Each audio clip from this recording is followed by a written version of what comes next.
Okay, it's 5 minutes past the hour. Hello again, everybody. This is Ed LaFrance. I'm in business development with BlueDAG. BlueDAG is a service company that has developed a series of tools for use in ADA inspection, reporting, compliance, and management of ADA grievances and transition plans. And BlueDAG is very happy to present to you this web series, a unique web series which we've developed specifically for ADA coordinators of public agencies that we call the ADA 101, and it covers the general requirements of the ADA as it relates to public agencies and their compliance, and also delves into specific areas and covers those areas in some detail. We're going to have presenting today and for the remainder of the series our resident Title II subject matter expert, Lisa Denham. She's going to take over here in just a minute. She's going to tell you about Grievances 101, which is today's topic for the webinar. If you have questions about any of the material at any time during the presentation, you can type your questions into either of two areas. If you look at your viewer window, mouse over it, you should see at the bottom a little chat icon, and you should also see a little Q&A icon. Either one of those are acceptable. Q&A is the one that's designed for questions, but you can also chat your question. And you can do this at any time when you think of the question, go ahead and chat it right away. We'll save those for the end of the presentation, and then we'll go through them one by one and provide you with answers. There won't be any, because of the fact that it just creates a little too much calamity, we're going to keep your audio muted. So you won't be able to ask a question verbally, but as I said before, chatting your question via the Q&A or chat tools that are part of the screen viewer is a great way to do it. And we will go over those questions at the end. We're going to leave time for questions. So without any further intro, I'm going to hand things over to Lisa Denham. She is a Title II subject matter expert here at BlueDAG, and she's going to tell you about Grievances 101. Go ahead, Lisa. Hi, welcome everybody. This is our episode 2 in our ADA 101 web series, Grievances 101. I know in the past I have been faced with lots of questions in regards to what's expected for a grievance policy for a Title II agency. So I really kind of wanted to go over what the law states, what the regulations state, what information has been provided to help you form and create your own grievance procedure and process. So the first thing I want to show you is just basically what does the law say. So 28 CFR section 35.107 has designation of a responsible employee and adoption of a grievance procedure. So what it states is a complaint procedure. A public entity that employs 50 or more persons shall adopt and publish a grievance procedure providing for prompt and equitable resolution of complaints alleging any action that would be prohibited by this part. So that's, seemed kind of ambiguous. So they came out with in 1991, they came out with an appendix, which kind of gave a little bit more information as to what that's supposed to mean. And what they had stated was that it is the view of the department that public entities subject to this part should be required to establish a mechanism for resolution of complaints at the local level without requiring the complainant to resort to federal complaint procedures established under subpart F. So basically what they're saying is they want you to try to do your best to resolve any of the complaints within your agency. So if we break that down based upon the regulations and then the appendix, the main topics that they see here is they want you to adopt a complaint procedure. They want you to publish it. They want you to come up with a prompt and equitable resolution. They want it to establish, they want it required, they want it established, they want a resolution of complaints, they want it at the local level without having federal complaint procedures. Okay, so how do we do that? That really doesn't, it tells you what they want, but they don't really tell you how you're supposed to do it. So in 2006, they came out with the ADA Best Practices Toolkit for state and local governments. So it further states that a grievance procedure should, now Mind you, this is not part of the regulation. This is just best practices, and it has been published by the DOJ. But it states that a description of how and where a complaint under Title II may be filed with a government entity. If a written complaint is required, a statement notifying potential complainants that alternative means of filing will be available to people with disabilities who require such an alternative. A description of the timeframes and processes to be followed by the complainant and the government entity. Information on how to appeal an adverse decision, and a statement of how long the complaint files will be retained. So it also states that once a state or local government establishes a grievance procedure under the ADA, it should be distributed to all the agency heads, post copies in public spaces of public buildings and on the government's website. Update the procedure and the contact information as necessary. In addition, the procedure must be available in alternative format so that it's accessible to all people with disabilities. So some of these things are actually often overlooked. When you look at update the procedure and the contact information, so frequently do you see a grievance procedure that may have an old ADA coordinator, or it's not posted on their website, or you don't see it in any of their public spaces. So these little intricacies are often overlooked when establishing a grievance procedure. So if we break it down again, they want to know how and where your grievance is going to be filed. A statement that is going to be available in alternative means, time frames, the processes essentially by the entity, information on how to appeal an adverse decision, and a statement of how long the complaint files will be retained. They've even come out and they've provided you with a sample grievance procedure if you go to ada.gov. This is a very basic a grievance procedure that you can post on your website. And I know I've seen many agencies, Title II agencies especially, that have this same grievance procedure posted on their website. But how do you maintain that? How do you manage that? You know, it's the best way to really break down what the grievance procedure is supposed to do is, as an agency, you are supposed to adopt a prompt and equitable resolution. Adopt a means to not go through the federal complaint procedure. Adopt timeframes and processes. So what are the agency's steps? Adopt a method on how and where to file your grievance. Adopt an appeals process, and adopt a retention process. Further, you're supposed to publish this grievance procedure, and it should be published with a statement regarding alternative means. It's supposed to publish how long it will be retained, publish internally to agency heads. This is especially important when I always use the example that if you have an individual who's out on the street and you have one of your agency workers maybe doing road work or maintenance on the public right-of-way, something to that means, and an individual sees that, oh, there's a crack in the sidewalk and it's a safety hazard, or for some reason it is an ADA grievance.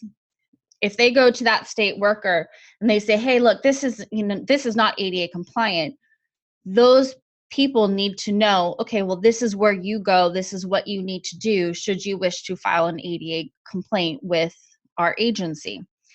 And if it's not internally posted and provided to the different departments and trickles down to the people who actually interact and see the individuals on a day-to-day basis, they're not going to know what to do. And then those grievances, where they may actually be very easy to fix or very not as much of an issue as someone might think, may end up actually going to the federal government to complain, because that's just an easier avenue for them, because they felt that they weren't acknowledged in what may have been just a brief moment of unknowledge.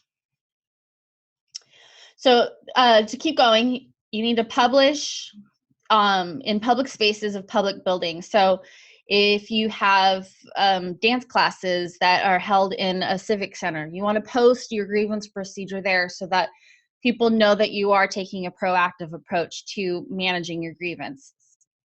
You want to publish on the city's website. This is, in this day and age, your city's website is the #1 place to where people can actually get information as far as emergencies, as far as community activities, so on and so forth. So having your grievance procedure posted on your website is imperative and very important to have that listed there. More than any other way, that is where people get their information about your city. So you want to make sure that that grievance procedure is published and it's identified by other people. You are also supposed to publish any updates to the procedure or contact information. You really want to make sure that this is maintained and managed appropriately. You need to be, one of the criteria is on there is that you need to list the name and the contact information for your ADA coordinator. By simply stating that, ADA coordinator is the person to who you need to reference on your grievance procedure, that's not sufficient. You need to actually list who is supposed to be responsible for facilitating your grievance procedure. So if you have a new ADA coordinator or a new person or a designee that comes in and is managing your grievance procedure, you want to make sure that you have that information current and up to date. So as an agency, how can you manage, track, and comply with all of this information? There's so many different things, from intake to investigation to jurisdiction verification and managing whether or not it's been approved by the requester. There's so many different things and so many different timeframes, and that you need to fit that into a prompt and equitable resolution. So how do you do that? We've created BlueDAG, which is a one-of-a-kind, I've never seen anything like it, software application that is meant to assist ADA coordinators in the management of their ADA responsibilities. It includes your grievance procedure, which has a fully functioning workflow. It provides automatic notifications to requesters. It has built-in workflows that drives you through the entire grievance process with timeframes and reminders and tasks that make it so easy for you to keep up and manage. It has an inspection portion of it built directly into the workflow. So as you get to a point where you want to investigate to see if the remediation is actually necessary, that is built into the workflow with the use of a mobile application. Any findings that you have are automatically incorporated into your agency's living transition plan. It is a fantastic feature. So it's I'd love to show you more as to how the grievance procedure within our system is unlike anything else. I know I have talked to many government agencies in which they say, I use Outlook, or I use Excel to track it, or I use, you name it, different applications, but nothing triggers you to keep up, manage the information that's presented. It helps you manage the correspondence and the communication with the requester. It helps you manage and request all of your letters and correspondence. It helps you manage what steps are taken, why they're taken, the approval processes, all the way down to the full and final remediation of an identified barrier. So what I'd like to do is invite anybody who's interested to sign up for a free demo of the product. It's an unbelievable, like I said, I can't say enough really great things about it. A demo really is what you need to see how great it is. But at this point, I think I'm pretty much done with the information that I have, and I'd love to open it up for questions and answers for anybody that may have any in regards to the grievance procedure. All right, Lisa. Hey, I'll cut in here. Thank you very much for that. You covered a lot of information, and it looks like very relevant information in a short period of time. So, again, we want to invite the viewers. If you have any questions, there's something that you would like Lisa to go back and touch on again, maybe in more depth, or clarify anything that she said, please go ahead and send us a question. Use either the question and answer button that's at the bottom of your viewer screen, or the chat button, and send those to chats go to Lisa or to me, Ed, the panelist, doesn't matter, and we'll get them to her. Q&A works the same way. Looks like you've got a couple of questions that have come in so far, Lisa, so I'm going to hand this back to you and let you address those.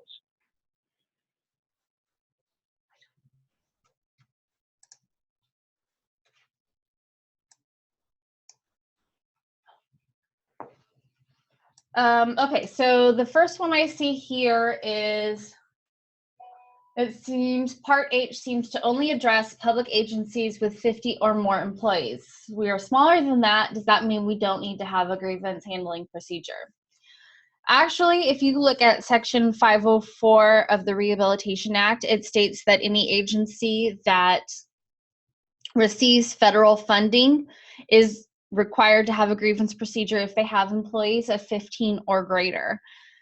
So I don't have that actual code in front of me, but it does state that. And if you look at Title 5 of the ADA, it states that you are required to, any code that is more stringent than the ADA, as such, the Rehabilitation Act, you are required to adhere to the more stringent of requirements. So if you receive any kind of federal funding, and that could be any federal funding, it doesn't have to be specifically with regards to the ADA, any federal funding will require you to have a grievance procedure if you have 15 or more employees.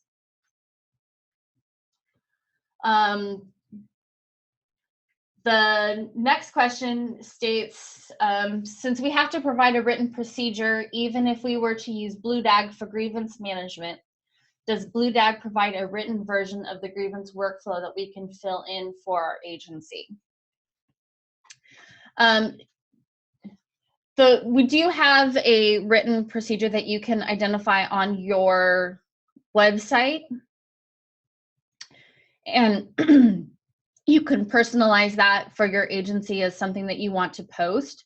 But it is recommended that if you utilize BlueDAG, that you utilize the automation that comes with the workflow to make sure that you're able to manage each of your different tasks, because there are several different tasks and you're relying on various different individuals. Sometimes you're relying on someone to go back out into a site and investigate it when you're managing the grievance procedure. So when you're having to rely on different departments and different individuals, it allows you to keep track of and manage those different workflows to make sure that it doesn't fall within the equitable time frame. So you want to make sure that you still are on top of your grievance, even though you have to rely on other people. Okay, so I have another question. How about some screenshots of your software, or run us through how someone using the system is using it? The easiest way to do that really is to show you a demo, because as some of the subsequent web series are going to address, a lot of the workflows that are within the grievance procedure are actually dependent on other features within the system. So as I explained, like if you have a grievance that comes up, you can actually put that onto your transition plan. So things such as, we have projects that are also involved in all of that. So a project will show if there's a remediation that is necessary, when it's going to be started, when it's scheduled to be bid, all of that. So they all kind of intertwine, and it's really difficult to show you how a one specific grievance, just a grievance, works, because they're so reliant and dependent on everything else. It would be easier to do a 45-minute to an hour-long demo, which can show you how each of the pieces fit together and actually manage all of your ADA compliance in one very central location. And Lisa, if I can add to that, just so that person who has that question, so they understand, the reason that we're not demoing the BlueDAG Title II solution in this webinar is because to demo that, and believe me, we've honed that demo down to a fine art. It does take 45 minutes to an hour. It's a very elegant system. It's a very comprehensive system, and it's a very sophisticated system. So, and the other thing about that is that if you have 6 people, 10 people watching that, there's going to be at least 10, 20, 30 questions. So, and that adds to the demo time. So we've really found that the only way to effectively demonstrate that system is to do it for a specific person or a team that works together in a smaller demonstration that we do via the same technology. We use a webinar type screen share like we do here, but we actually take you through the functionality and the various modules that make up the package. And we are happy to do that. We do those by appointment. You know, obviously it's no cost, no obligation. You just contact us. That information is on the screen right now, that phone number or the sales@bluedag.com email address. And we will schedule a demo for you and your team. And your team can be all over the country. It doesn't matter. We use the same webinar technology. People can connect in from different locations. In that situation, we allow you to have audio so that you're able to ask questions of the presenter, ask to have specific things shown to you, and interact with them so you get the full benefit of the demo. And you allow about an hour of time. Sometimes it goes a little longer than that. So if anyone is interested in seeing that, we'd love to show it to you. Please contact us using the information on this screen, and we'll get that set up.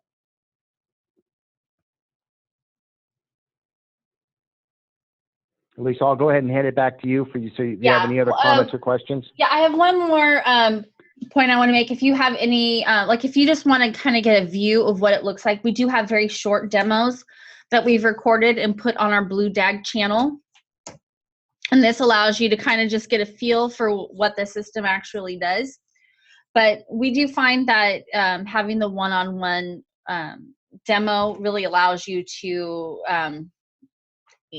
really get ingrained in what the software does and answers questions and is really helpful for, you know, proceeding on. So that's a good point. And thank you for mentioning the YouTube channel. So we do maintain the YouTube channel. There are a number of videos where we walk through the software on the channel, including, I believe there's a couple that pertain to Title II. So though we don't have the link here, just visit BlueDAG.com. At the bottom of every page, there's a YouTube social media link. Follow that. That'll take you to our channel. And then you can look at many different aspects of the system being demonstrated. Of course, a live demo is even better because you're able to ask questions of the presenter and have specific material covered in more depth if desired, which of course you can't do that with a pre-recorded video. But the YouTube channel is there, and we urge you to visit it and take a look.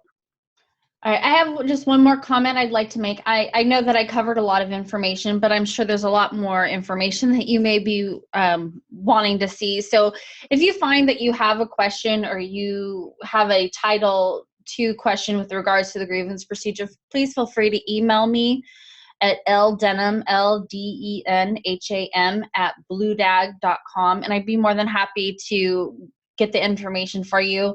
If for whatever reason I don't have it, there are resources available through the Department of Justice, the U.S. Access Board, and ADA.gov, and I'd be more than happy to facilitate reviewing that information on your behalf and trying to get you an answer to any of the questions you may have.